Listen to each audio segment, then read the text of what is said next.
beg to move that this House has considered the relationship between Scotland and Malawi. It's a pleasure to serve under your chairmanship, Mr Shope, having spent the afternoon with you in the Procedure Committee.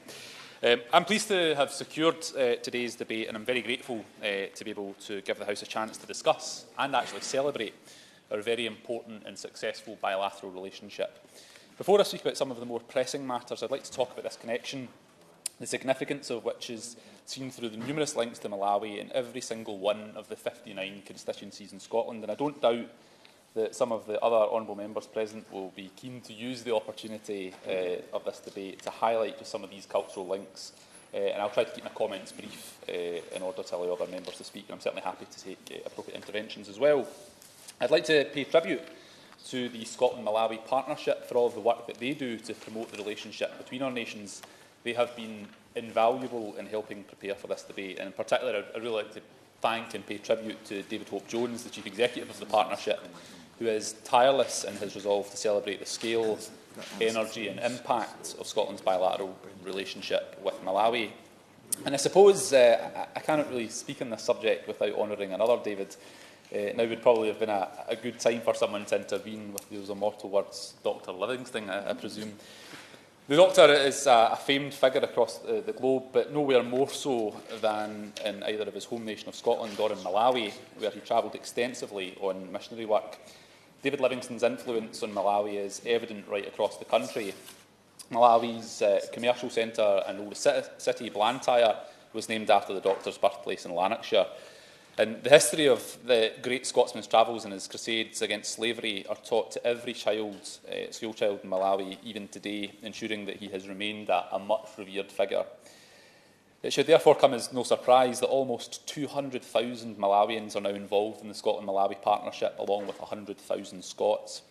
The impact that this organisation has should not be underestimated. Some 2 million Malawians directly benefit from the partnership, 4 million indirectly, and in Scotland, almost half of the population know someone with a connection to Malawi. I think that's an absolutely remarkable statistic.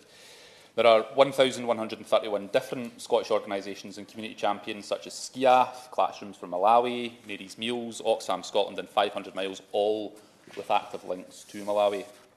And Glasgow City Council is another organisation with a number of strong links to Malawi.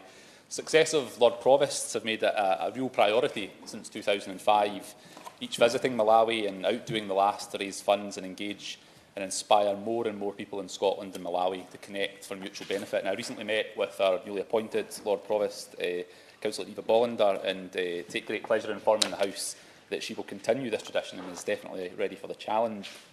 But quite a number of Glasgow City Council schools have already thriving relationships and partnerships with Malawi. These are active, dignified, two-way school-to-school links which inform and inspire generations of young Scots to be good global citizens. They are transforming lives both in Malawi and also at home in Scotland. Delighted to give way. I thank my honourable friend for taking intervention. I congratulate him on securing this debate. And would he join with me in recognising and commending the excellent work being done by, I believe, a disproportionately large number of local people in my Argyll and Bute constituency in support of the people of Malawi. He's already mentioned the excellent work done by Mary's Meals, but we also have the Mid-Argyll Malawi Twinning Group, the Imani Development Foundation in Oban, the Netherlawn Church's Seed for Life, Feed for Life project, and, as he says, many schools, including Rossi Academy, Dunoon Grammar, and the primary schools of Strone, Dalmally and Iona. I'm very grateful to my honourable friend for that intervention and wholeheartedly join him in commending these wonderful local organisations. And I think what we've seen, particularly in recent years, is the generous spirit of Argyll and Bute and how welcoming it's been to people in the work that it does internationally. So I'm more than happy to put that on the record. In my own constituency, Carmyle Primary, St Joachim's Primary, Croftcroyne Primary, Swinton Primary, East Bank Academy, and of course my own former high school, Bannerman High, all participate in programmes designed to connect our distinct but intertwined communities thousands of miles apart. On a recent visit back to Bannerman, I was delighted to learn that the school is preparing for a trip to Malawi next year and hope to be able to join them on that trip as well. Their preparations will likely, though, be a lot easier than for Malawians wishing to travel to Scotland. And that brings me to the first substantive issue that I want to raise with the Minister today, because there are, I'm afraid, Mr Shope, some very serious shortcomings in the way that the visa applications are handled by the UK Government. The Scotland-Malawi partnership have reported that over the past decade, their members have been experiencing increasing issues with visa applications. Very worryingly, many of the partnership's members feel that the situation is worse now than it's ever been. Some argue that Malawians applying for visas to visit the United Kingdom are treated with contempt from the outset, with ever-increasing charges and an ever-decreasing level of service. The partnership reports that what they see as a dysfunctional visa processing system not only affects its work and that of other members across Scottish civil society, but it has a serious negative impact on the government's own development and diplomatic efforts, causing reputational damage as a result. The partnership has experience of Scottish churches, schools, NGOs, businesses, NHS boards, hospitals, universities and community groups having to cancel visits, and I think that's quite clear that this is not an isolated issue.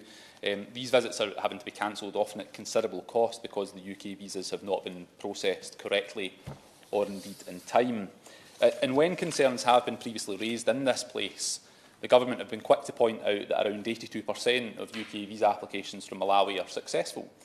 Perhaps the Minister might look into this following today's debate, asking the relevant Minister to respond to me in writing with a breakdown of how this percentage was arrived at.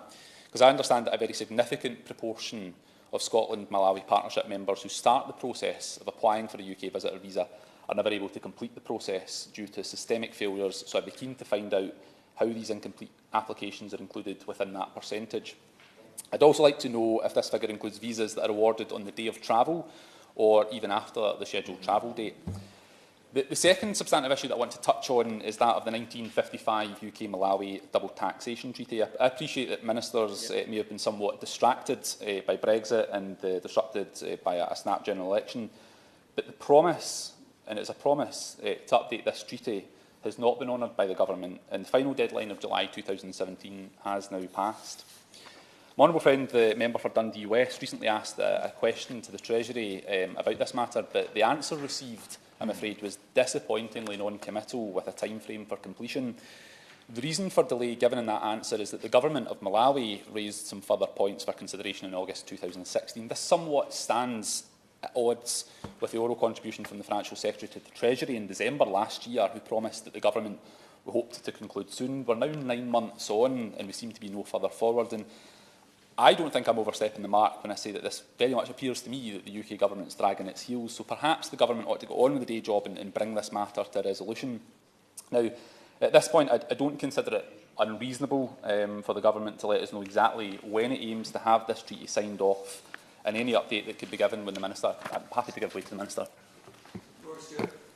Thank the Honourable Member very much for giving way. I wonder whether the Honourable Member would like to reflect a little bit on whether he feels that this is an entirely one-sided problem, or whether there are any issues on the Malawian side in relation to the double taxation treaty, which may also be holding it up.